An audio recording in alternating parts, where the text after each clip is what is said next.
Let's see. Oh, we're in the middle of this series called Reset. Just to kind of refresh your minds a little bit, we're talking about it's the first of the year, new year, and everybody's got their resolutions. And I'm going to do this for this year. Here's my goals for the new year. And it's just a chance to start over. It's a chance to start fresh. And so that's what we've been talking about. We've been talking about hitting the reset button on some things in our lives. And so we're going to continue that. This will be the third installment of that. The key verse that we've been using and looking at, the scripture, is found in Philippians. So let's read that. This is the one we've been working off of. Paul's writing here to the church in Philippi. He says, "But one thing I do, forgetting what lies behind and straining forward to what lies ahead, I press on toward the goal of the prize of the upward call of God in Christ Jesus." Today I want to look at why Paul believed this to be true. Let me start by asking this question. What kind of life do you want?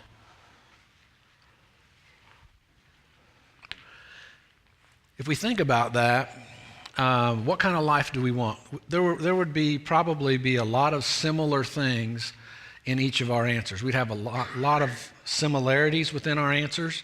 We'd also have a lot of things that were different in our answers, and we'd have a wide variety of things. So there'd be a lot of both in there.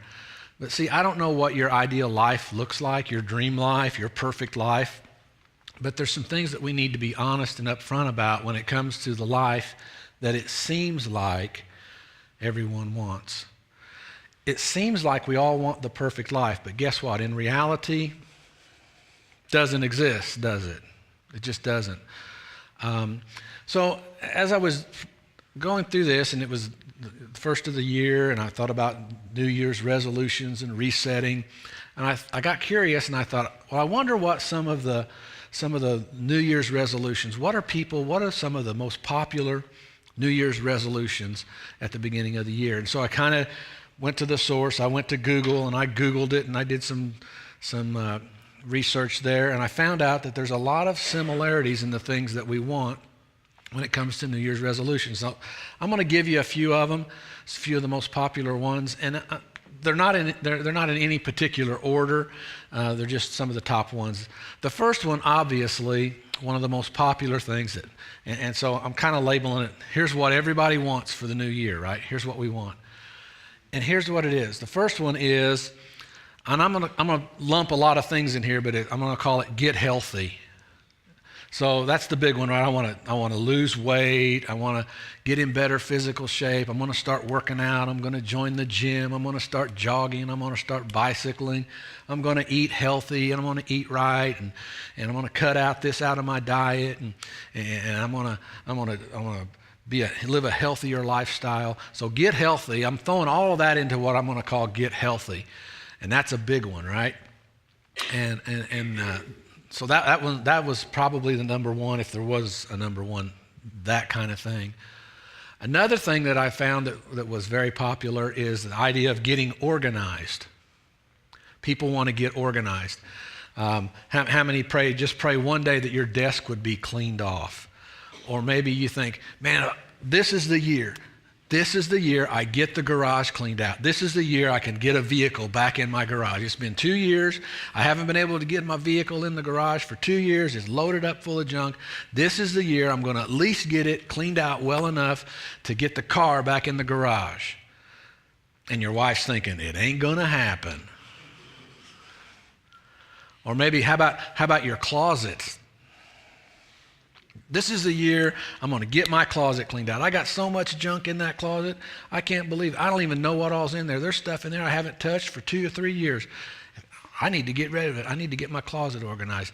So getting organized, that was a very popular thing for the New Year resolution.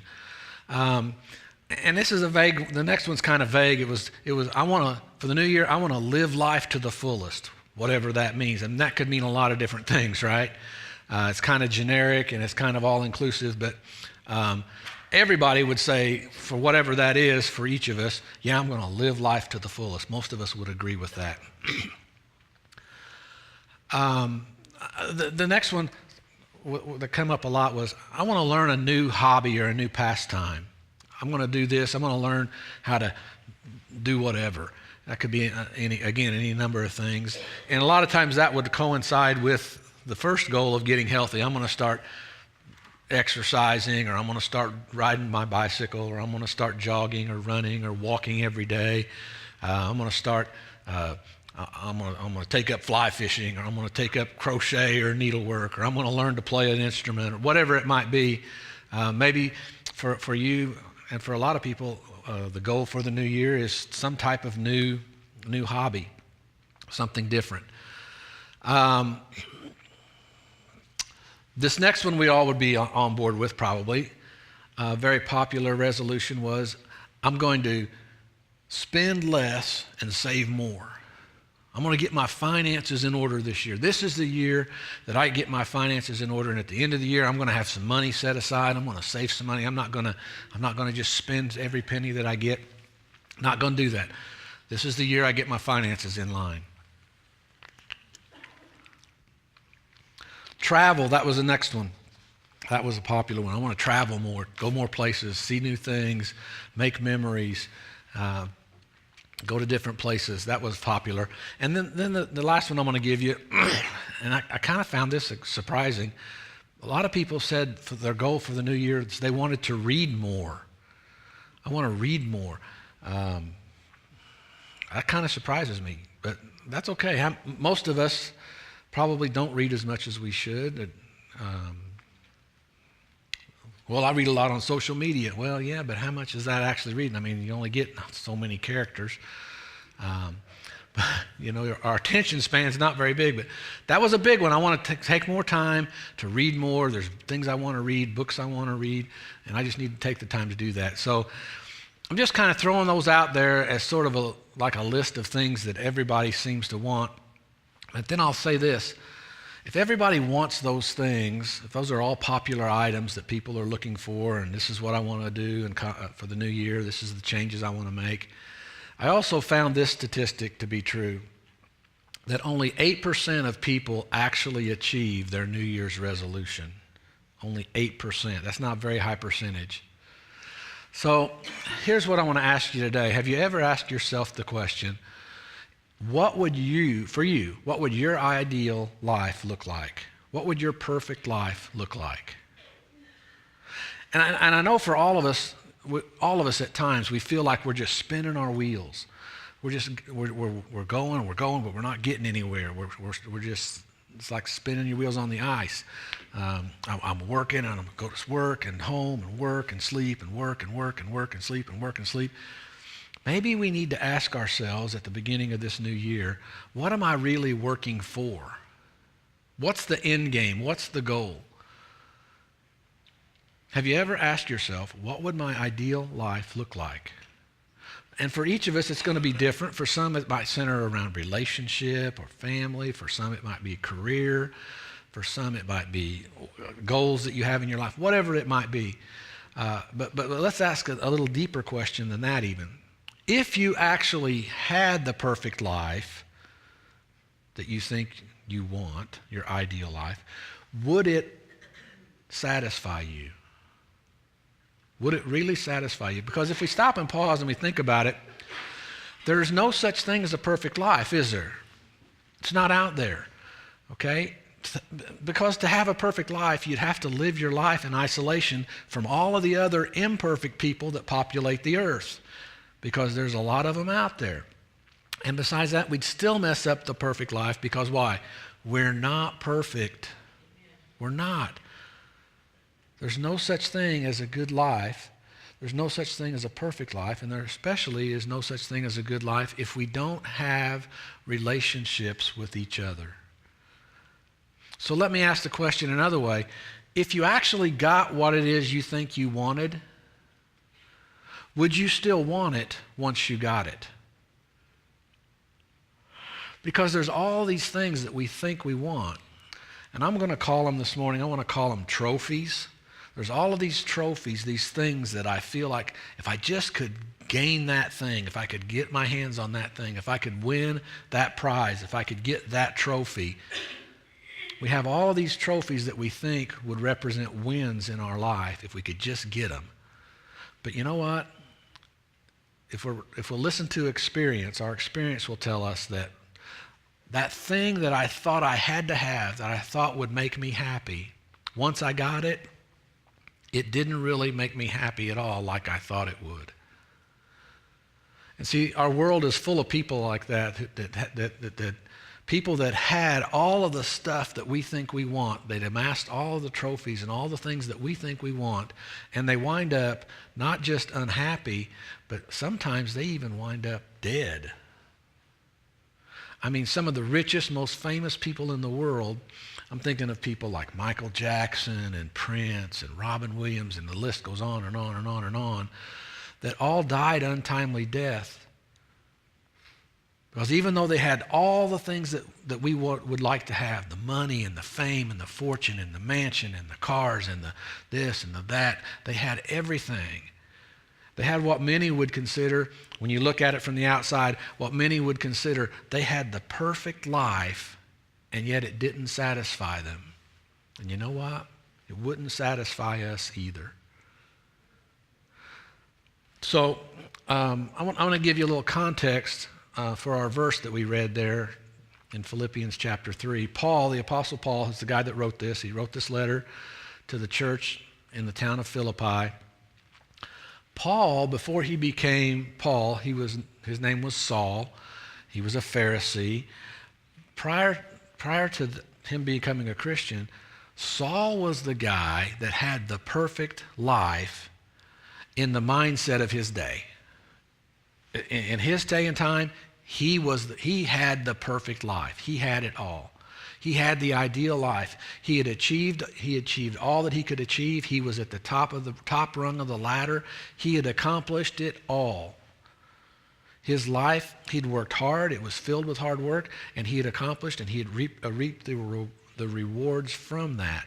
And Paul here has some things to say that I think we need to listen to, because here's a guy that had achieved everything. He had the life that everybody wanted, and he's going to speak a warning to us that we'd be wise to listen to.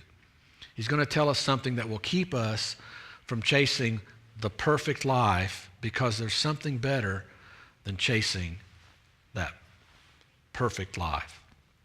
Verse 4. Excuse me.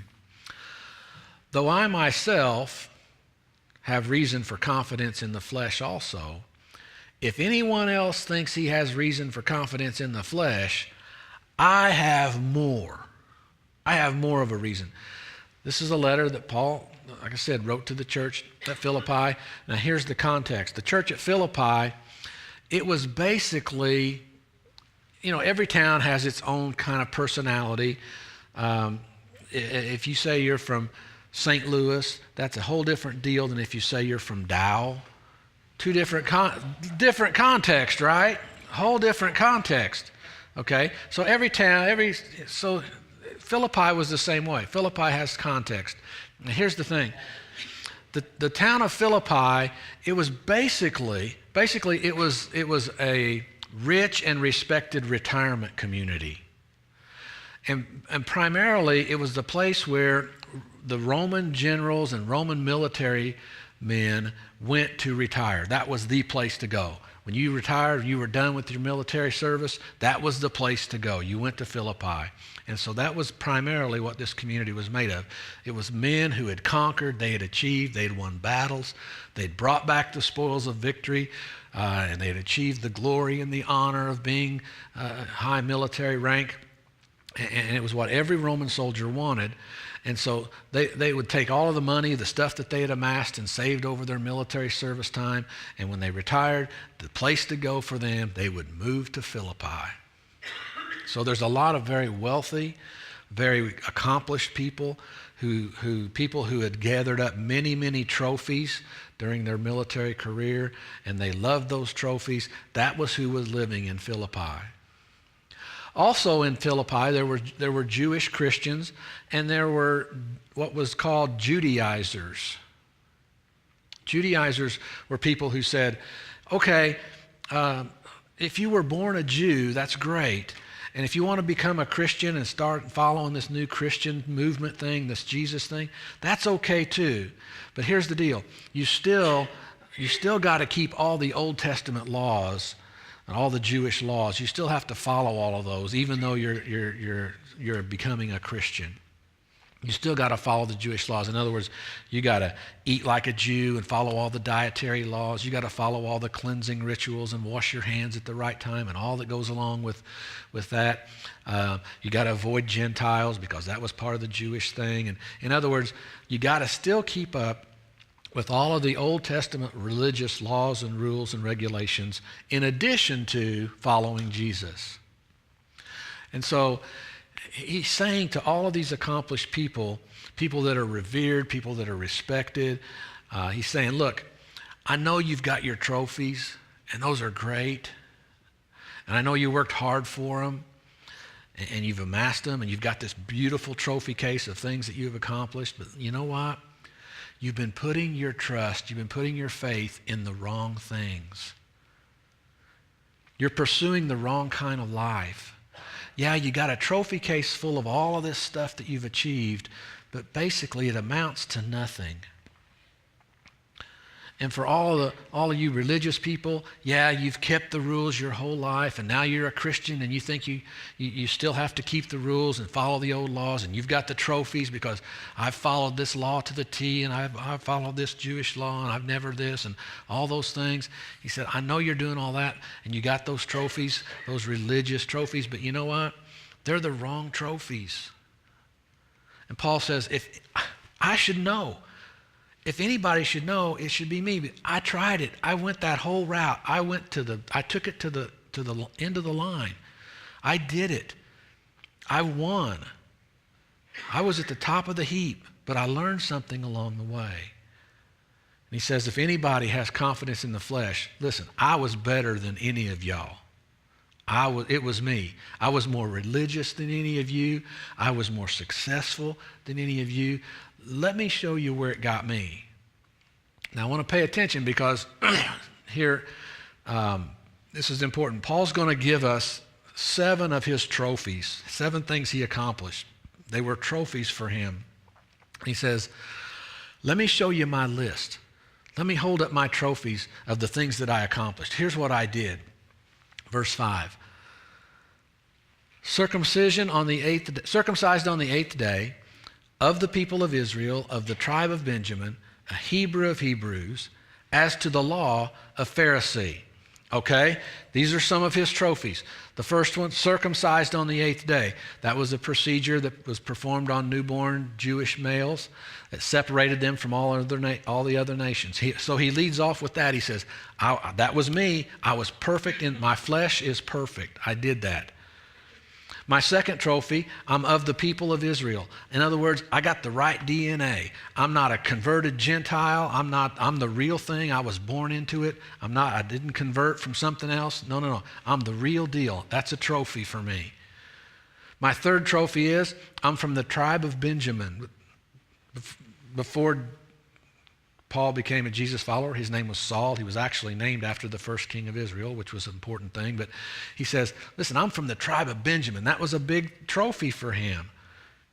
It was something he was proud of because the tribe of Benjamin controlled an important piece of land. They controlled the land where the city of Jerusalem was, which is where the temple was, which is where the people went to worship. And so that was a feather in his cap. His fourth trophy, he says, I'm a Hebrew of Hebrews. Big trophy for him, important to him. I mean, I wasn't just born a Jew, I'm a Hebrew of Hebrews. So what does that mean? Well, it's kind of like saying, he's a man's man. He is the big guy. He's saying, among the Hebrews, basically, I'm top shelf. I am upper crust. I'm top of the loaf, okay? And we can almost hear the arrogance in Paul's voice as he's building up his case that he's going to tear down here in just a minute. But listen to what he's saying. He's saying, I had achieved it all. I thought I was better than everybody else.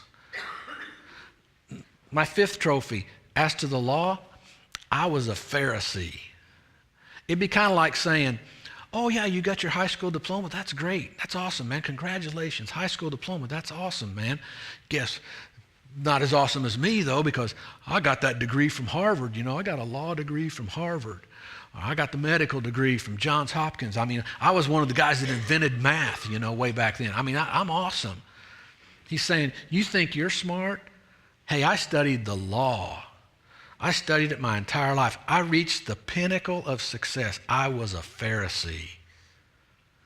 Then he continues in the next verse. As to zeal, a persecutor of the church. As to righteousness under the law, blameless. His sixth trophy, I was a persecutor of the church. In other words, I wasn't just a Jew. I just didn't talk the talk. I was passionate about my faith. I was fired up for God. I mean, when these Jesus followers come on the scene, I began to say that Jesus was the Messiah and all that kind of stuff. When they began to convert people from Judaism to Christianity and following Jesus, my goal was to put an end to that. I was going to snuff it out. I was going to wipe that out.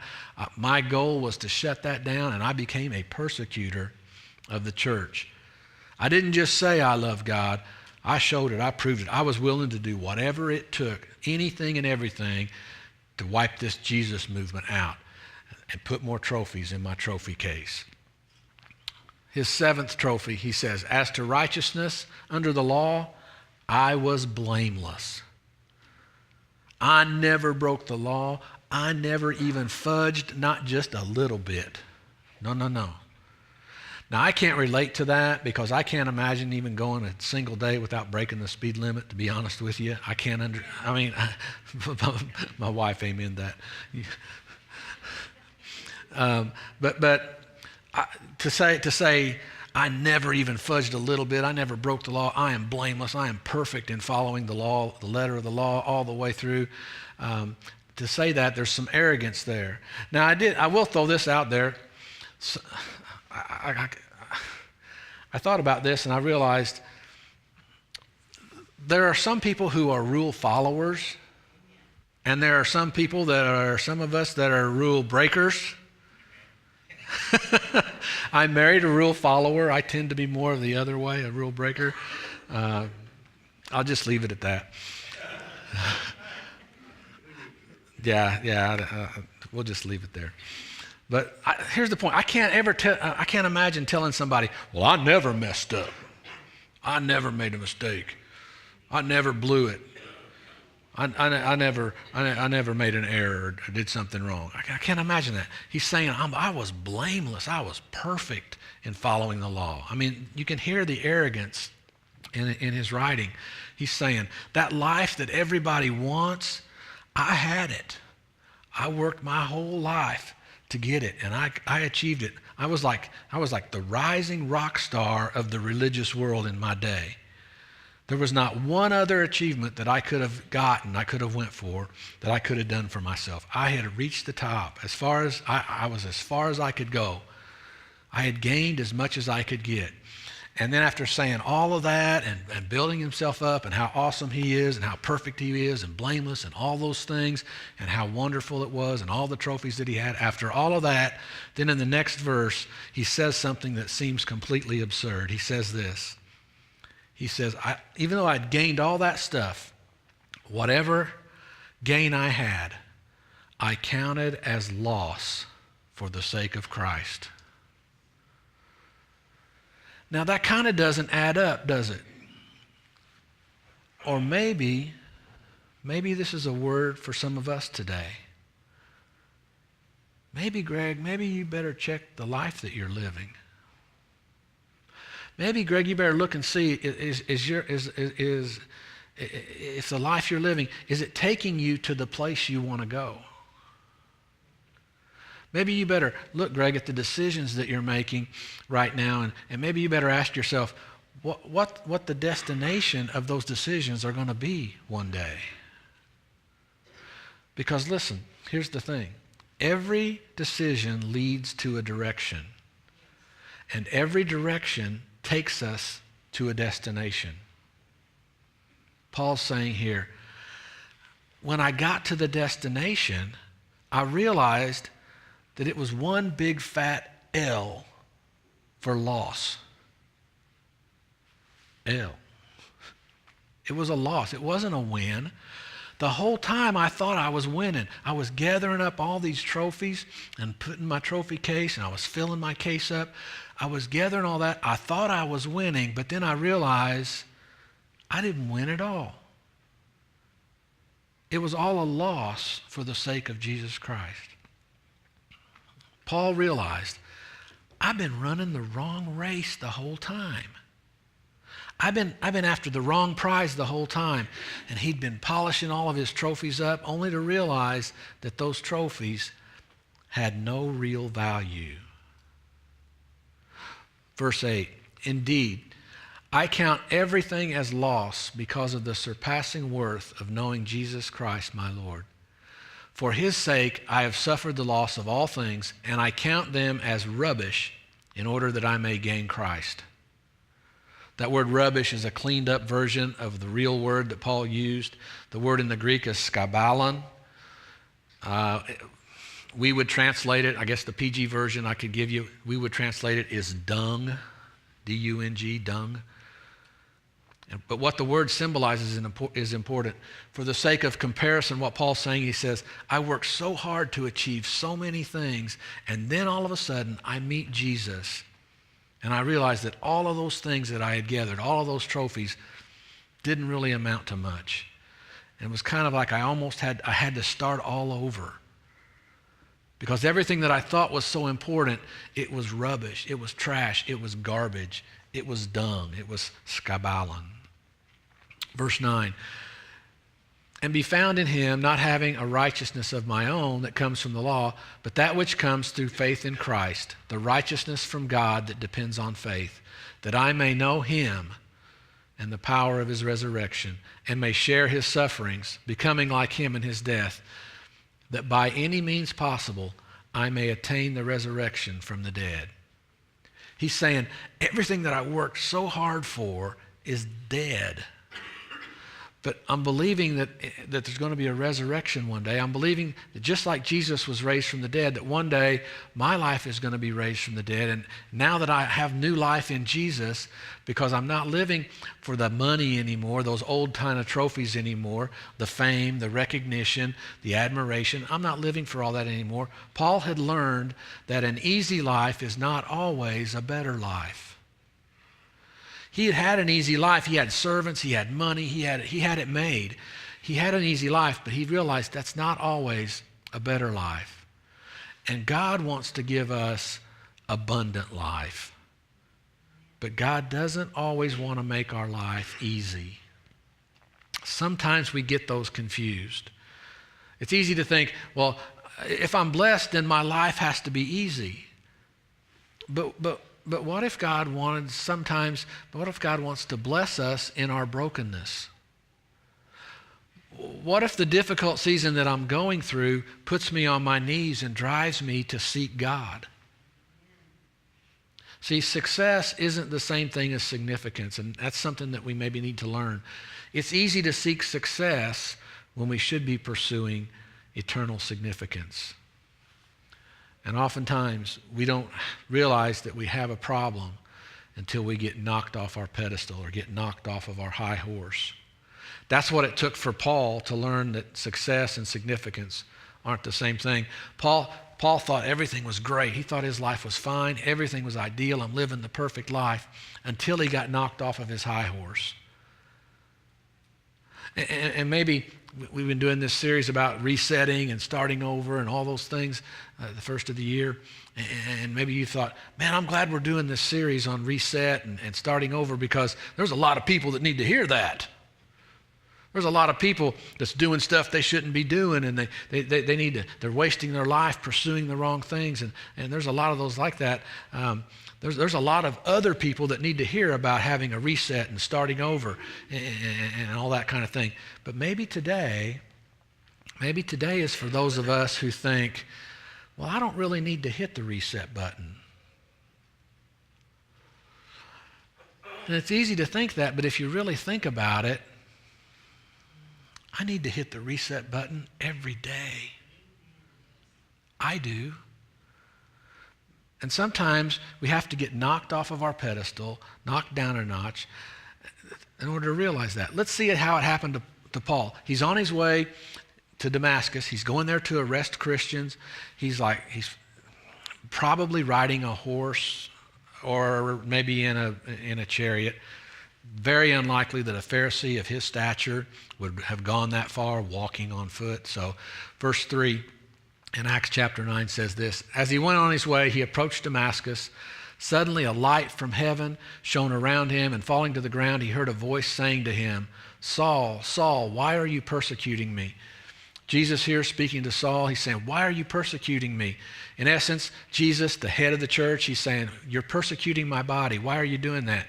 It's like if you were to stomp my foot, stomp on my toe, my head would speak out and say, ouch. That's kind of what's going on here. Jesus, the head of the church, is saying, look, you're hurting my body. Why are you doing that? Verse 5, he says, who are you, Lord? And he said, I am Jesus whom you are persecuting. But rise and enter the city, and you will be told what you are to do.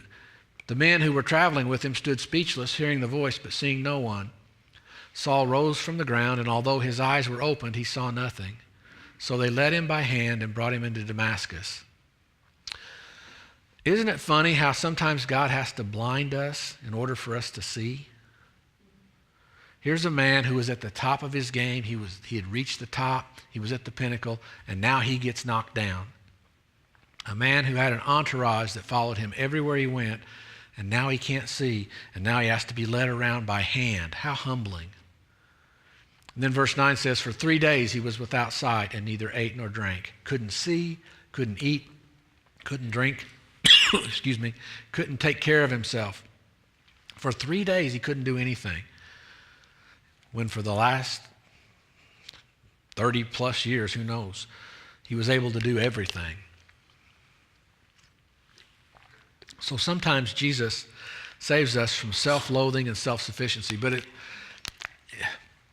it's easy for good people, it's easy for religious people, people that have it all together, to look at us losers and say, well, those people, they all really need to be saved. No. Jesus came to save the religious people from their religion. Jesus came to save the wealthy people from putting their faith in their riches. He came to save the successful people from putting their significance in their success. Listen, it's not wrong, it's not evil, it's not a sin to have money and to make money and have a good job and live in a nice house and drive nice wheels. There's nothing wrong with any of that. But whenever we place our identity in our success, then we're missing the point. Now, I'd say at times we all self-loathe. We all regret decisions we've made. We all wish we could go back and change the past, but we've learned that we can't do that. We've talked about that. But Jesus can save us from those regrets. So the thing, I guess, is we can't be saved until we see that we're lost. I can't follow Jesus until I admit, you know what, I'm not good enough to save myself. So power and prominence can never satisfy us like a person can. And that's what Paul had been living for. He'd been living for power and prominence. When he was Saul, prior to being a Christian, he walked into the room and everyone would stood up in honor of him and they'd whisper, that's him, that's the guy, that's Saul, that's him. He's the one going after the Christians. Remember, he had Stephen Stone. He's the one. He's like the boss man. He's like the godfather of the Pharisees. He had that kind of prominence and he had that kind of power, but when he met the right person, those things all faded away. And isn't that how life goes? When you meet the right person, it changes your life. And it changes it in ways that power and prominence never can. If you don't believe that, have a baby. Become a dad, become a mom. A person can change your life faster than any accomplishment or level of prominence can. What Paul was searching for all of those years wasn't what he really wanted. He thought power and prominence would give him what he was looking for. But then he meets Jesus and he learns that our accomplishments are worthless in comparison to the ultimate worth of knowing Jesus. I didn't say our accomplishments were worthless, because we all have our trophies, we have our resume, we have our accolades, and those things aren't worthless. But when I put those things and compare them, and I put them next to Jesus, and I put them next to the cross, yeah, they're pretty insignificant, pretty worthless. When we look at all the things that we've done, it's worthless in comparison to knowing Jesus, which leads me to this final question. What one thing is so important to you that if it was taken away, it would wreck your life? And this is important for us. It's important for us as a church in this new year. We're hitting the reset button, and we're going forward, and we can't go back. And we have to ask this question: what's so important to me? What's so important to you, to this church or to your family, that if it was taken away, it would wreck your life? And it could be any number of things. Maybe it's your kid's success. What if your kid's success was taken away? Would that wreck your life? I mean, people spend decades driving their kid all over the country to play travel ball on Sundays, and every weekend they're somewhere else on the other side of the country. And for 10 years they do that, and they're never in church, and then the kids don't understand the importance of church, and you wonder why. Doesn't matter what their trophy looks like that they amassed during that time. So we have to ask ourselves, what am I really living for? I thought about this, and I thought about one of my prized little trophies that I had when I was a kid. I won it. It was a Pinewood Derby. You know what I'm talking about? When I was in Cub Scouts, they had a Pinewood Derby, and I won the trophy for winning the Pinewood Derby. It was a big deal for me. And the reason that was one of my most prized trophies is because my dad and I worked on that together. We took a block of wood and we cut around on it, and we carved on it, and we sanded and we cut and we carved and we shaped, and we took that block of wood and we shaped it into a little car-looking shape, and we put the wheels on it, and we painted it orange, and we put the number 14 on it because orange. So my favorite race car driver was A.J. Foyt back in the day, and he had an orange car, and it was number 14, and I painted it like his car, and it had to be like A.J.'s. And so we made that, and we worked it. And when we took it to the race, none of the other Cub Scouts, none of them could beat it. And even after I was moved out of the Cub Scouts into Boy Scouts, we'd go back every year and just race it just to see if anybody could beat it. Nobody, it was undefeated. And I got this little trophy for winning it, and it was a big deal. And I remember all that. And I remember that trophy, and there's a lot of memories with that. I saw it here recently. And here's the thing. Out of all that, we won the races, and nobody ever beat it. We won the championship. It was awesome. It was great. It was all that thing. And maybe you got things like that too. But here's the deal. When I look at that trophy, I can remember all of that goes with it. But here's the thing. I miss my dad. It was the relationship that trophy represents. That was the important thing. It was the relationship. That's what makes me happy. It was the relationship.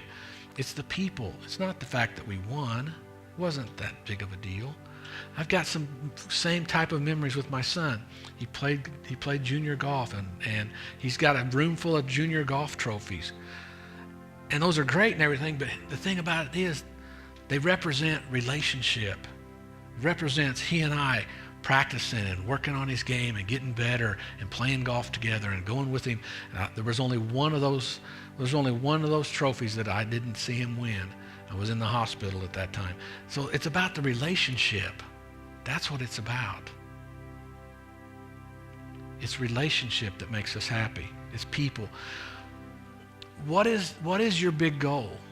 What is it for you? Is it retiring early? Is it being debt-free? Maybe it's membership in a certain organization. Maybe your kids make great grades, get straight A's.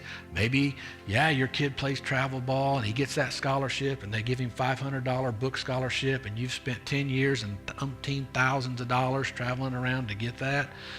Maybe that's what it is. But look, Here's the thing. All of that stuff doesn't amount to anything. It's all skyballing. I want my dad back.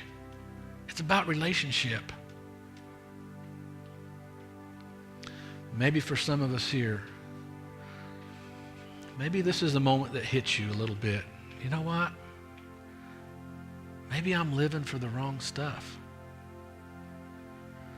Maybe I'm putting in all this effort, but maybe it's for the wrong end game. Because my success, I'm realizing today that my success is not built around my achievements. It's not built around my accomplishments. It's not built around my trophies. My significance is based on the fact that I'm loved unconditionally by the God of the universe. And maybe for some of us today, we need to take some of those trophies. Maybe we need to just toss them. Even the ones that seemingly are so important. All those things are good, yeah. Don't get me wrong. I'm not against education or having good kids, making good grades. I'm not against our kids playing sports. I'm not against making some money. I'm not against saving it up so you can bless others and be a blessing to people.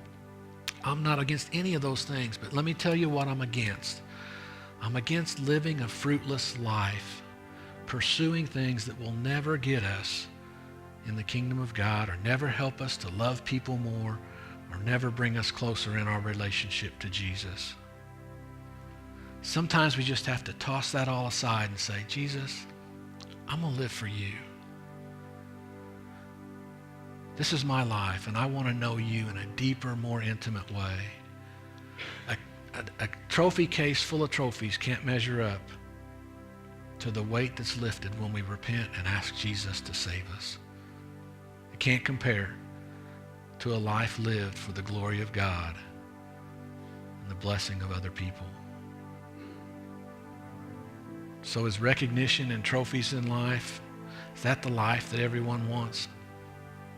It might be the life everyone wants, but Jesus is the one that can give us the true life that we need. We can only find it in a relationship with Him.